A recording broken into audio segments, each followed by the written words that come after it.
आज्ञा नमस्कार। फोन को पॉकेट रे धरी बुलिवार अभ्यास अछि कि? फोन को पैंट पॉकेट किंबा छाती पॉकेट किंबा बेड रे तकिया तले रखी शोइबार अभ्यास अछि कि? जदि अछि ताले सतर्क एवं जाग्रत हो जातु। बर्तमान मुझे देखेबी मोर जड़े बंधु से गोटे फोन को यूज करुले सहित कौन घटना घटी आपन को भिजुअली आपन देखेबी। देखो फोन अवस्था कौन है।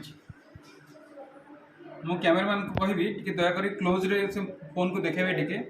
ये देखो ये डिस्प्ले एवं ये होची फोन रो बैक साइड फ्रंट साइड से गत राति रे से सोईथिबा समय रे फोन टी मन को मन ब्लास्ट करी से फोन रो कंडीशन देखो आपण एमती हो जाइए। तो या द्वारा तांकर बेड रे मध्य निया लगी जाइए एवं भगवान को दयारु से तांको ऊपर किसी क्षतिग्रस्त हो ना से निजे किंतु तांको बेड टिके निया लगी जाइए एवं घरटी धूआंमय होता है। भगवान को दयारु से प्रति किसी क्षति घटी ना।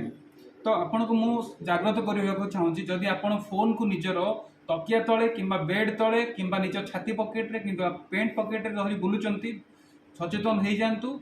फोन पे स्वतंत्र स्टैंड यूज करंतु। बेड पाखर दूर रखी गोटे स्टैंड रखी फोन को रखंतु और जदि पॉकेट धरी बुलियार अभ्यास अच्छी ताकू दूर रखंतु। फोन पे स्वतंत्र बैग यूज करंतु। जदि फोन को आप कथा होचंती ताहले गोटे इयरफोन यूज करंतु नॉट ब्लूटूथ गोटे इयरफोन जो थी कॉर्ड माने वायर लगी थिबो। तो सो दैट आपण निजको गोटे बड़ दुर्घटना बंचाई पारे। आज्ञा धन्यवाद रोची नमस्कार।